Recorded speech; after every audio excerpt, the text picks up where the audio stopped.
కాంగ్రెస్ అగ్రనేత రాహుల్ గాంధీ మరో వివాదంలో చిక్కుకున్నారు. ఉపరాష్ట్రపతిగా సిపి రాధాకృష్ణన్ ప్రమాణ స్వీకారం కార్యక్రమానికి ఆయన గైర్హాజరయ్యారు. ఇక దీంతో రాహుల్ గాంధీపై బీజేపీ మండిపడింది. రాహుల్ గాంధీకి మలేసియాకు వెళ్లడానికి తీరిక ఉంటుంది కానీ రాజ్యాంగ కార్యక్రమానికి హాజరవడానికి తీరిక ఉండదా అంటూ కమలం పార్టీ ప్రశ్నించింది. ఇక ఇదిలా ఉంటే ఇప్పటికైనా రాజ్యాంగ కార్యక్రమాలను రాజకీయం చేయడాన్ని ప్రతిపక్షాలు మానుకోవాలని మహారాష్ట్ర ఉప ముఖ్యమంత్రి ఏక్నాథ్ షిండే అభిప్రాయపడ్డారు.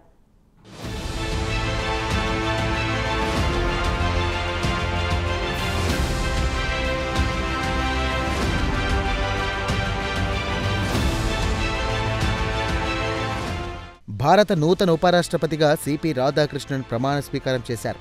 రాష్ట్రపతి ద్రౌపది ముర్ము ఆయనతో ప్రమాణ స్వీకారం చేయించారు. రాధాకృష్ణన్ ప్రమాణ స్వీకార కార్యక్రమంలో ప్రధాని నరేంద్ర మోదీ, కేంద్ర మంత్రులు అమిత్ షా, రాజ్నాథ్ సింగ్, ఆంధ్రప్రదేశ్ ముఖ్యమంత్రి చంద్రబాబు నాయుడు, ఉప ముఖ్యమంత్రి పవన్ కళ్యాణ్ సహా పలువురు రాజకీయ ప్రముఖులు పాల్గొన్నారు. ఇటీవల ఉపరాష్ట్రపతి పదవికి జరిగిన ఎన్నికల్లో సిపి రాధాకృష్ణన్ గెలుపొందిన సంగతి తెలిసిందే.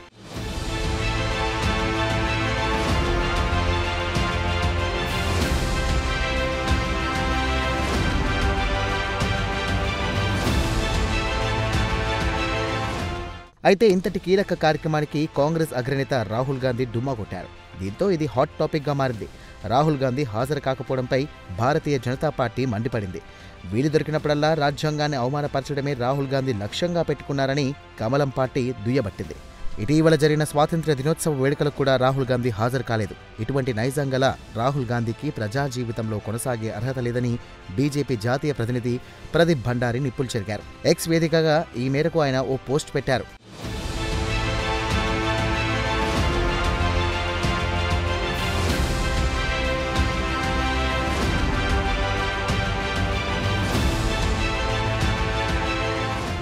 అంతేకాదు ప్రదీప్ భండారి మరో అడుగు ముందుకేశారు.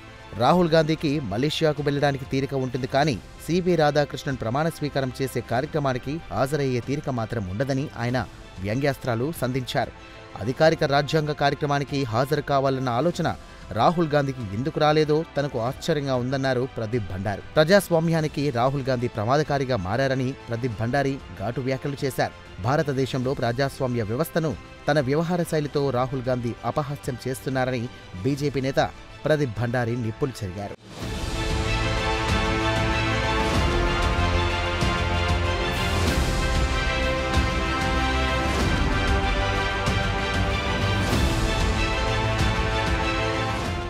కాగా ఎన్డీఏ కూటమిలోని శివసేన అధినేత, మహారాష్ట్ర ఉప ముఖ్యమంత్రి ఏక్నాథ్ షిండే కూడా ఇదే విషయంపై తీవ్ర అసంతృప్తి వ్యక్తం చేశారు.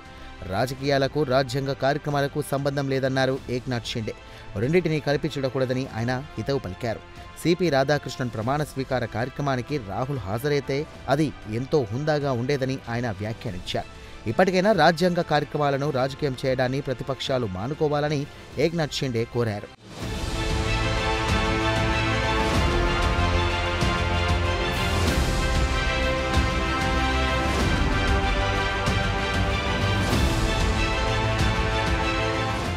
సిపి రాధాకృష్ణన్ ప్రమాణ స్వీకార కార్యక్రమానికి రాహుల్ గాంధీ హాజరు కాకపోవడంపై కాంగ్రెస్ పార్టీ స్పందించింది.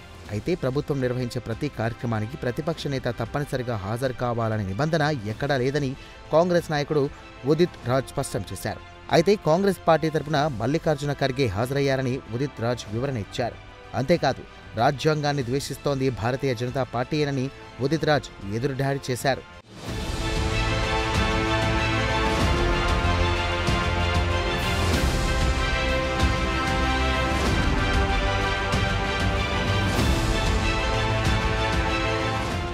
ఇదిలా ఉంటే ఉపరాష్ట్రపతిగా ప్రమాణ స్వీకారం చేసిన సిపి రాధాకృష్ణన్ 100% ఆర్ఎస్ఎస్ నుంచి ఎదిగొచ్చిన నేత. 16 సంవత్సరాల వయసు నుంచి ఆయనకు ఆర్ఎస్ఎస్తో అనుబంధం ఉంది. కాలేజీ రోజుల్లో ఆయన ఒక మంచి క్రీడాకారుడిగా ఆయన గుర్తింపు తెచ్చుకున్నారు. కాలేజీలో టేబుల్ టెన్నిస్ ఛాంపియన్గా రాధాకృష్ణన్ పేరు తెచ్చుకున్నారు. అయితే జనసంఘ్తో ఆయన రాజకీయ జీవితం ప్రారంభమైంది. కాగా కోయంబత్తూరు నుంచి 2 సార్లు ఆయన లోక్సభకు ఎన్నికయ్యారు. అంతేకాదు ద్రావిడ పార్టీలకు పట్టున్న తమిళనాడులో బీజేపీని పటిష్టపరచడంలో సిపి రాధాకృష్ణన్ క్రియాశీలక పాత్ర పోషించారు. అలాగే బీజేపీ తమిళనాడు శాఖకు చెందినటువంటి అధ్యక్షుడిగా కూడా సిపి రాధాకృష్ణన్ కొంతకాలం పనిచేశారు. అయితే సుదీర్ఘ రాజకీయ ప్రస్థానంలో ఆయనపై ఏ రోజు అవినీతి ఆరోపణలు రాలేదు. అవినీతి మరక అంటని రాజకీయ జీవితం రాధాకృష్ణన్ది. ఏది ఏమైనా సిపి రాధాకృష్ణన్ ప్రమాణ స్వీకార కార్యక్రమానికి రాహుల్ గాంధీ హాజరు కాకపోవడం ఒక వివాదంగా మారింది.